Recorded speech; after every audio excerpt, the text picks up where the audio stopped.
Framework tuh bahasa Indonesia apa sih? Aduh. Ah, iya framework lah ya. Mudah-mudahan kalian tahu apa itu framework ya. Kalau misalnya frameworknya secara keilmuan nih ya, balik lagi novel ya. Dia adalah wait, integrated framework untuk bisa memanage communications gitu. Jadi di dalam under corporate communications itu you do have public affair ya yang ngurusin public affairs lah. Biasanya nih kalau public affairs nih kita bicara soal government, bicara lobbying, kita bicara advocacy, ya itu biasanya public affairs. Terus kita bicara isu manajemen yang sudah pasti kalian nanti juga akan dapetin. Investor relation. Investor relation tuh yang ada hubungannya dengan um, investor gitu ya. Kemudian ada media relations. Even so, kalau secara function ya, kadang-kadang ada yang memasukkan advertising under corporate communications. Kenapa? Sebetulnya tujuannya adalah supaya apapun yang di advertise yang diiklankan oleh suatu produk itu tidak apa ya intinya tetap align dengan corporate strategi gitu. Tapi balik lagi ini adalah satu teori yang kita ambil dari satu buku ya dan saya yakin pasti di buku yang berbeda tuh bisa akan berbeda gitu. Tetapi saya hanya ingin memberikan contoh ada framework-framework tertentu yang dibikin supaya betul-betul Korkom itu induknya ya, supaya jadi induknya di mana dia tuh bisa mengintegrasikan semua kegiatan komunikasi dalam perusahaan gitu ya. Tentunya ini bisa menjadi perdebatan nih yang advertising, direct marketing, sales promotion ya, karena kan ini lebih ke marketing communication ya enggak? Gitu ya. Tetapi idealnya dalam ideal karena kita mau bicara sesuatu yang integrated itu harusnya Korkom di bawah, di atasnya. Tapi jangan sedih karena biasanya ini yang lebih berpengaruh malah ya karena marketing itu kan generate money ya. Sementara kalau kita di Korkom itu kita nggak bisa generate any money jadi kadang-kadang dalam perusahaan pun kamu bisa tahu bahwa marketing seringkali lebih ditonjolkan gitu ya daripada corporate communications ya. Digital, internal communications, community relations, sama publicity atau sponsorship. Again, apakah ini adalah baku? Enggak, bukan. Ya, jadi secara teori ya kalau kamu bicara integrated framework harusnya Korkom tuh menaungi ini semua. Tapi kan tiap perusahaan punya tujuan yang beda-beda. So it's okay. Jadi setiap perusahaan akan punya bagannya sendiri-sendiri. Kalau saya di Korkom, Merck, saya tidak akan menangani advertising dan direct marketing and sales promotion. Karena apa? Karena sebagai perusahaan farmasi we're highly regulated.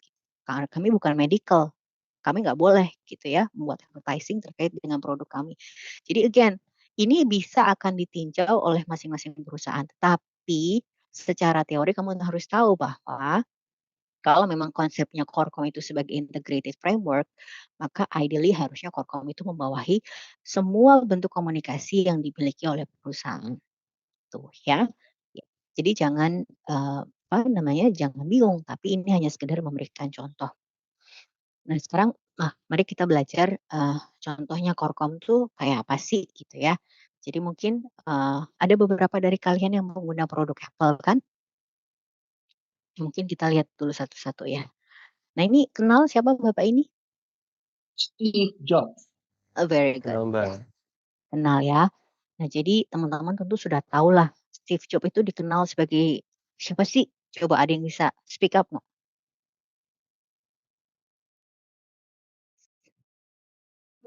Ada yang tahu? Pernah dengar? Selain daripada dia suka beretorika, dia suka memakai baju hitam. Penemu Mhm, Apple. mhm, mhm. Penemu Apple, is it? Is Penemu that? perusahaan, dia salah satu pendiri perusahaan Apple, yes, of course. Wow, sebentar ya, sorry. Battery is running low. Oke, nah jadi teman-teman mungkin pernah dengar si Steve Jobs ini ya.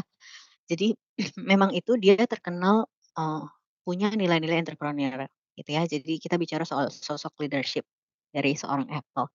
Bahkan mungkin kalau dulu mungkin teman-teman bahkan udah nggak kenal lagi yang namanya iPod ya. Dulu sebelum kalian itu masih ada yang namanya iPod gitu ya, di mana kita tuh bener-bener kalau sekarang kan kita semua tinggal denger dari handphone kan, dulu tuh untuk mendengarkan musik itu di device yang berbeda gitu, namanya iPod dan itu tuh dulu saingannya adalah MP3 player yang dibikin oleh Sony. Ini si Steve Jobs ini apa ya, begitu terkenal gaya leadership-nya sampai, orang tuh mengenal dia, mmm, apa sih, apa ya, begitu apa ya, dia tuh begitu antusias terhadap produk yang dia inovasi yang dia buat gitu ya. Jadi dia bahkan bilang, "Nggak usahlah khawatir soal Sony," gitu, "mereka nggak tahu apa yang mereka lakukan," gitu ya. Jadi, dia begitu yakin dengan si iPod-nya ini, sekarang bahkan udah nggak ada ya.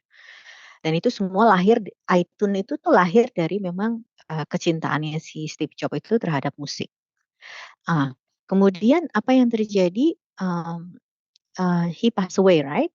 Dia meninggal terus kemudian, dia digantikan oleh ada yang tahu siapa penggantinya Steve Jobs? Tim Cook ya kalau nggak salah namanya ya. Nah, orang ini dia tidak seperti si Steve Jobs gitu ya. Jadi dia tidak terlalu bukan merupakan communicator yang baik. Maksudnya bukan nggak bisalah dibilang dia nggak baik, tapi kalau dibandingkan dengan Steve Jobs tentunya ini orang nih berbeda karakternya ya. Kita bicara soal pergantian leadership gitu ya. Nah, pada saat kepemimpinannya dia, seperti saya bilang tadi orang-orang tuh mulai banget ada perubahan ekspektasi dari pemangku kepentingan untuk suatu perusahaan itu menjadi corporate citizen, jadi warga negara dunia gitu ya. Jadi, apa namanya, makanya mereka tuh, berharap lebih banyak terhadap perusahaan. Jadi nggak cuma, berharap akan produk atau layanannya aja gitu ya, tapi bagaimana kamu sebagai corporate gitu.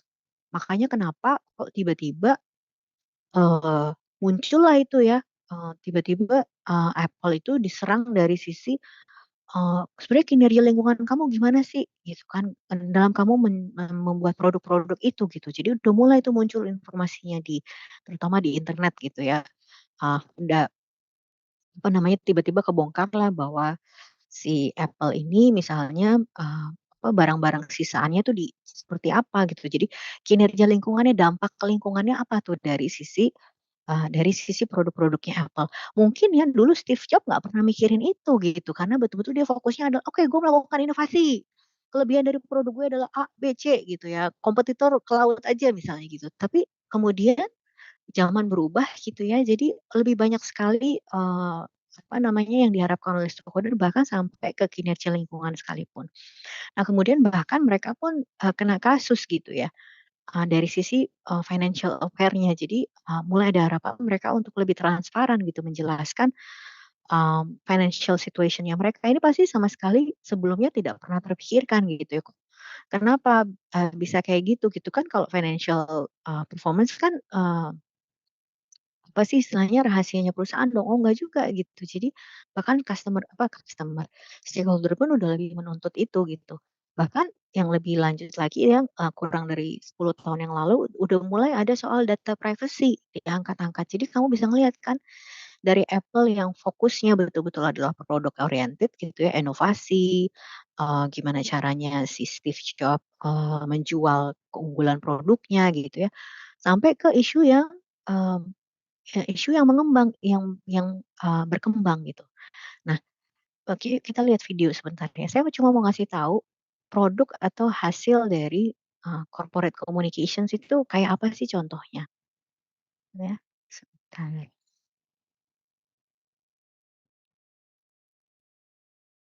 sorry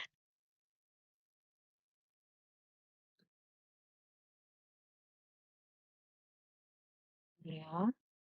Stage wait, sorry.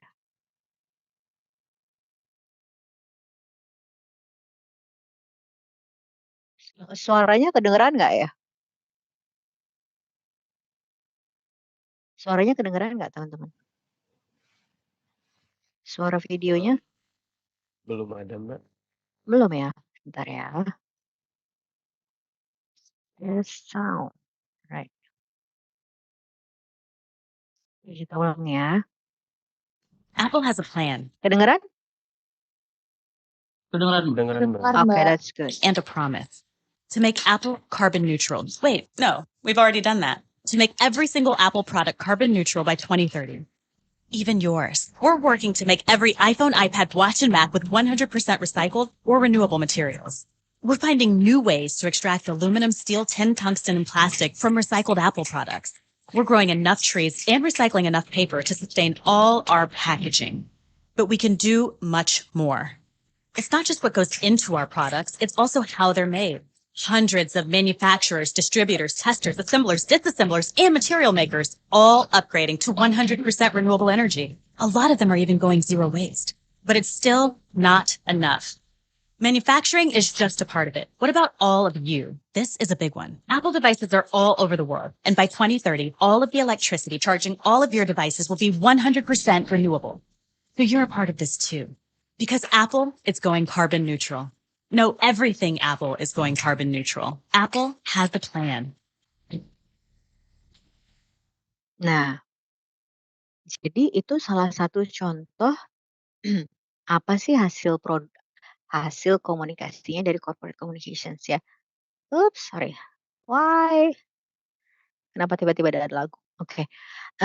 Jadi, itu adalah salah satu contoh produknya corporate communications, teman-teman. Jadi dari hanya sekedar ngomongin keunggulan produk, tiba-tiba dia ngomongin soal rencana dia tahun 2030 gitu ya, terkait dengan environment. Seperti saya bilang, ini suatu journey buat mereka, karena mereka tiba-tiba, diserang dari sisi gimana pertanggungjawaban, kamu terhadap dampak lingkungan gitu ya. Apalagi nanti kalian akan belajar soal CSR gitu ya, terus kalian akan sering banget pasti akan mendengar sustainability. Sekarang tuh perusahaan tuh tidak hanya diharapkan untuk menghasilkan produk yang baik loh teman-teman, tapi bagaimana kamu menghasilkan produk yang baik itu bertanggung jawab atau tidak, gitu. Terus, dampaknya gimana, terhadap manusia, terhadap lingkungan, terhadap profit, gitu. Jadi memang tuntutannya sekarang itu terhadap perusahaan itu sangat-sangat besar. Kita lihat contoh lain ya, sebentar. Kita lihat contoh dari perusahaan lain dari mungkin kalian pernah kenal Siemens juga. What happened? Wait ya. Sorry. Saya nggak terlalu suka ini nih makanya. Sini. Ups, sebentar. Yuk kita lihat satu contoh lagi dari namanya perusahaan Siemens. Ini sebetulnya hanya company profile ya, tapi saya mau kalian memperhatikan message-nya.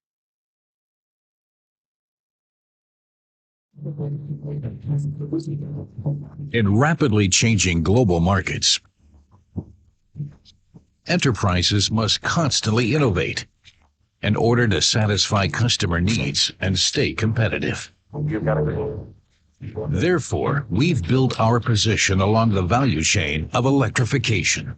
Together with our strong competencies in automation and digitalization, we help our customers increase efficiency and reduce time to market. Electrification is our foundation and our future.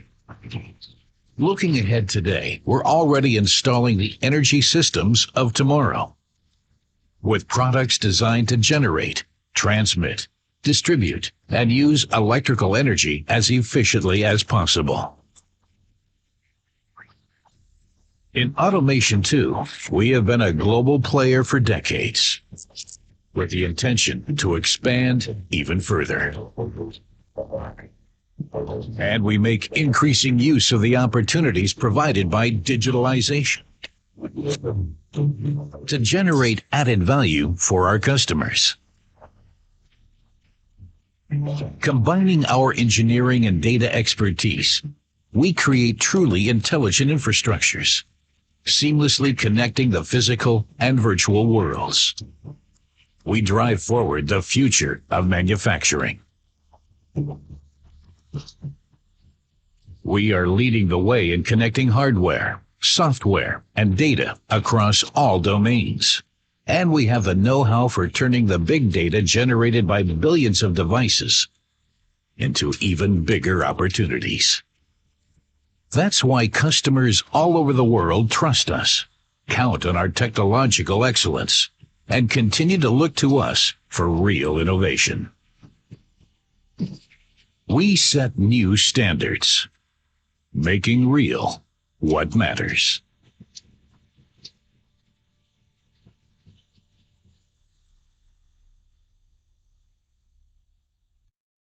Oke, nah itu contohnya ya. Kalau teman-teman melihat iklan seperti itu gitu ya, melihat iya ya, melihat iklan dari suatu perusahaan seperti Siemens, kira-kira impression kalian apa? Perusahaan ini tuh gimana? High tech, Perusahaan Oke. besar yang memperhatikan dampak dan juga customer-nya gitu sih, Mbak. Very good. Ada lagi? Mereka pengen usaha mereka tuh didengar, Mbak. Mhm, Gitu. That's good. Share itu semua dengan media massa. Ya, ya. Did you guys notice bahwa mereka nggak ngomongin kami menghasilkan produk A, B, C loh ya, gitu. Tapi mereka ngomongin dari high level. Secara corporate kami mengutamakan electricity, apa tadi? Kemudian big data, digitalisasi, something grand, like truly want to bring the corporate of Siemens, gitu ya, to the public. Gitu. Ini loh how they represent themselves. Itu adalah contoh produk-produk corporate communication. Walaupun saya tidak tahu apakah memang yang membuat iklan itu misalnya apakah orang marketingnya, tapi saya cukup yakin itu orang PR-nya kok. Ya, karena message-nya very much corporate gitu ya, membangun reputasi perusahaan secara keseluruhan. Ya, dampaknya terhadap customer, dampaknya terhadap lingkungan gitu ya. Tadi dia ngomong-ngomong bahkan kayaknya kalau kita tuh kalau lihat itu gila ya, berarti they know what they do gitu ya. Mereka sangat ahli di bidangnya. Nah, that type of thing yang akhirnya corporate communication produce untuk bisa membantu meningkatkan reputasi perusahaan. Oke, bear with me ya guys ya, sebentar lagi. And then we can conclude this. Saya juga tahu ada maximum attention span from you guys, also me actually. Nah, mungkin kita bisa berdiskusi singkat nih teman-teman ya. Saya meletakkan beberapa contoh dari brand-brand yang kalian pasti sudah kenal, gitu ya. Ada KAI, ya, ada Lion Air. Nah, Twitter mungkin sekarang harusnya saya kasih logo X ya. Ada Twitter ya. Kemudian Tokopedia, Nestle atau Starbucks. Sekarang if you think of this brand, corporate brand, ya. Kalau kalian melihat ini sebagai suatu corporate, kalian melihatnya gimana sih mereka tuh berkomunikasi ataupun engaging dengan stakeholder? Atau bahkan kalian sama sekali enggak sih, saya nggak pernah merasa berinteraksi dengan corporate ini gitu ya. Atau misalnya dibandingkan dengan kompetitor, how would they do gitu? Bagaimana sih sebetulnya apa yang mereka lakukan berbeda dari kompetitornya mereka? Ya yuk, let's use the next 10 minutes to discuss ya, paling tidak. Kira-kira ada yang mau speak up nggak? Kalau kalian boleh deh, Mbak. melihat. Boleh, Mbak. Oke, silakan Ergi. Untuk KAI, Mbak, dia emang nggak berinteraksi langsung dengan kita, tapi mereka taruh gambar-gambar kayak ramah untuk yang didahulukan adalah ibu-ibu hamil, anak-anak, dan penyandang disabilitas. Itu kan maksudnya memperhatikan customer gitu, Mbak. Jadi ramah untuk yang kaum lemah. Oke, that's good. Jadi itu impresi yang kamu dapatkan ya, walaupun mereka Ya. tidak secara langsung berkomunikasi dengan kamu. Jadi mereka berarti itu kan terkait dengan kebijakan ya, terkait dengan service yang mereka, karena KAI adalah mereka adalah apa namanya perusahaan jasa. That's very good. Terima kasih Irgi. Ada lagi kalau yang punya pendapat mengenai KAI? Ya mungkin kalian lahir dan menggunakan KAI itu ya dikala KAI itu udah bagus reputasinya. Ya di mana mungkin ketepatan waktunya sudah jauh lebih baik gitu ya, terus fasilitasnya, keretanya juga udah jauh lebih bagus. Bayangkan saya waktu kuliah ke Depok, itu dengan KAI yang lama, di mana orang-orang actually really masih ada di atasnya kereta gitu ya untuk dari sisi safety ya mereka bahkan naik ke atas kereta itu. Jadi, mereka selalu telat gitu ya dan itu butuh seseorang untuk bisa mereform kebijakan dari KAI dan komunikasinya mengikuti gitu ya, dikasihlah misalnya press release kalau kalian Google KAI itu seperti apa, dia melakukan apa, misalnya dari sisi ketepatan waktunya kah, dari sisi layanannya kah, dari sisi yang tadi seperti, disampaikan oleh Irgi, facility apa yang betul-betul mereka berikan kepada orang-orang yang lebih lemah gitu ya. Whatever it is itu KAI itu sudah jauh-jauh lebih baik reputasinya. Ya, dan itu semua adalah hasil dari, produk komunikasi gitu ya. Ya walaupun sekali lagi oleh PR, oleh Korkom gitu ya, ini pasti reputasi yang dibangun oleh, praktisi komunikasi. Terus kemudian kalau kita bicara Lion Air, ada yang pernah punya, pendapat mengenai Lion Air dan grupnya?